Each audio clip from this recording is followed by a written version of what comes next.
All right. Looks like our intro music, our fantastic new intro to this episode has been completed. We're here with Jonathan Krems, our resident legal expert, if you will. Attorney. Attorney. Does that make you a legal expert or just attorney? Both. Both. I like to think you as being one of my go-to guys in some of these legal matters. Yeah. All right. So we just heard that the president has picked his nominee for the Supreme Court. What do you think? Brett Kavanaugh. I think it's a good choice. I think he's going to get smooth sailing through the Senate and find his way to the Supreme Court before the end of the summer, I hope. Fantastic. We'll talk more about that, but let's switch gears to the local level, the state level, if you will. Yeah. Let's talk about what happened recently at the Oklahoma Supreme Court, particularly in reference to the Oklahoma Taxpayers Unite petition. Yes. Well, we recently had the hearing and the rulings for the Oklahoma Taxpayers Unite petition. And the Supreme Court case. There were two challenges, one of which was not ruled on, but one of which was ruled on. That's what we're going to talk about tonight. The style of the case, for those of you following this, is Oklahoma's Children Are Future Incorporated versus Coburn et al. Our Future Incorporated. Yeah. What in the world is that? It's the name of the teachers' unions groups that were the protestants. Ah, okay. Yes. It all makes sense now. Mm-hmm. So I think everyone knows, and there's been prior programs that we've done that the Supreme Court did rule against Oklahoma Taxpayers Unite. But what most people don't know is the actual count. There are 9 justices on the Oklahoma Supreme Court, and 2 of them recused. Okay, so that leaves 7. But then they added 1. How'd you add 1? Well, one of them recused before the hearing, and the other one recused after the hearing. And the one that recused before the hearing, they went to the Oklahoma Court of Civil Appeals and asked another justice to join the court. And then one of them recused later and didn't participate in the decision. So they asked another person to become a judge, basically, on the Oklahoma Supreme Court, to become a justice. Solely for this hearing, and is that person still part of the Oklahoma Supreme Court at this point? Nope. They are considered a, quote, special judge. Okay. I've never heard of such a thing. Is this unusual? If one of them has a conflict and they can, it's not unusual. Okay. But we had 2 judges out of the, I guess, 8 that were remaining that dissented. We've been waiting for the dissents. Now, Justice Winchester brought out his dissent first. It actually came out with the ruling. And Justice Winchester is notorious for dissenting just for the sake of dissenting. He seems to dissent to everything that comes before. Whatever the majority says, he's in the minority, and he just dissents to dissent.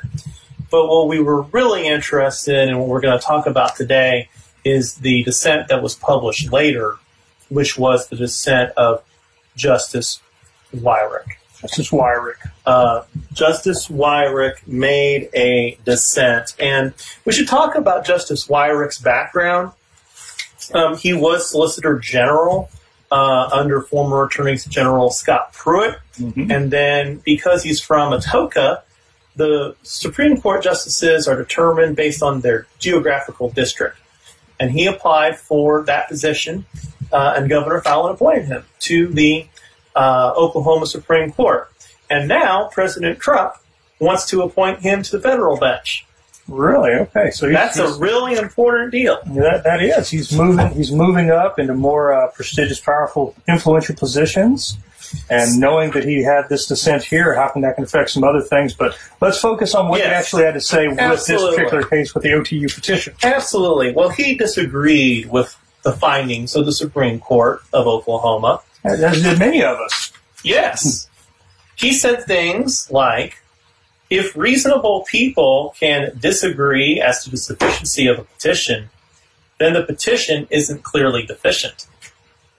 And if it isn't clearly deficient, the court should err on the side of letting the people have their say. Let the people decide. Yes. Even if we might quibble with some of the poor drafting choices made by Oklahoma Taxpayers Unite. So even if there were some technical errors and clerical errors and some things weren't exactly correct, they should get a pass and the people should decide. But that's not what the court decided. But the court chose to quibble.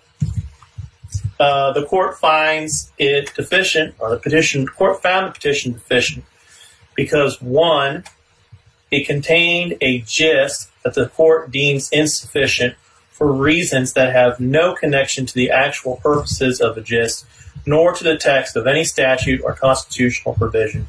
And two, the copy of the measure the proponents attached omitted 21 characters of text of about 80,000 total. 21 characters. Yes. Okay. The code numbers. Section numbers. Section numbers. That's it. That's it. Very, very, very picky. Very picky. Very, very picky. I'm a very picky person, but the Supreme Court has picked this to death. That seems kind of petty to me. Yeah, it is. So, all right, we talked about this earlier with Brooke McGowan. We talked about the gist. Yes. Just for the people that aren't really clear what that means, could you explain what the gist portion of a petition is? The gist is basically an executive summary of the petition. It's not the full petition. It's supposed to be shorter than that. Hit the highlights and paraphrase it so that an average person who is presented with the petition, if you're meeting with them in a coffee shop or, you're meeting with them at a store or something, they can read that and say, oh, yeah, I agree with that, and they'll sign it. Or, no, I don't agree with that, and they won't sign it. Okay, so, and basically what the Supreme Court of Oklahoma did is they said that the gist was not comprehensible to your average Oklahoman, or that it was misleading in some way, perhaps? Yes, the majority of the Oklahoma Supreme Court found the gist misleading. That's what they did. They thought that it was misleading, and they wanted to have things backwards. If they wanted a Supreme Court, if they wanted a gist, they thought that the gist should be the opposite of what it was, which would actually confuse the people. But that was what their ruling was. They thought it was misleading.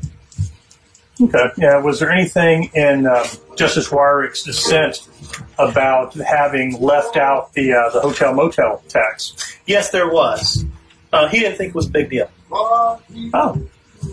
But apparently the rest of the court did. He didn't think that it was a big deal. It liberates pride.